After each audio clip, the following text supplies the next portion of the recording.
Hello guys, how to reduce high CPU usage in Windows 11 and Windows 10. To fix these issues, right click on the start button, choose task manager.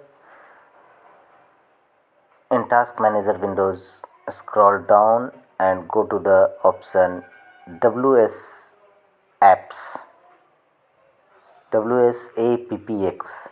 Select it and click on end task. The second method is go to Windows search, type gpedit.msc, open local group policy editor in Windows 11 and Windows 10. In local group policy editor windows, from the left pane go to the computer configuration, administrative templates, and from the bottom choose Windows components,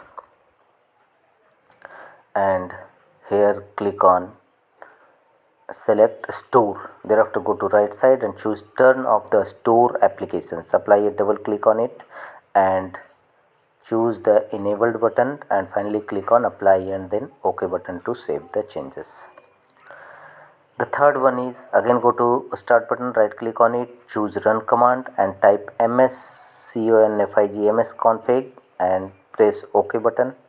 System configuration windows will open now. Go to the services tab, hide all Microsoft services, make the check and select disable all. Thereafter go to startup button, open task manager and here choose the tab which is not in use and one by one select and click on disable button.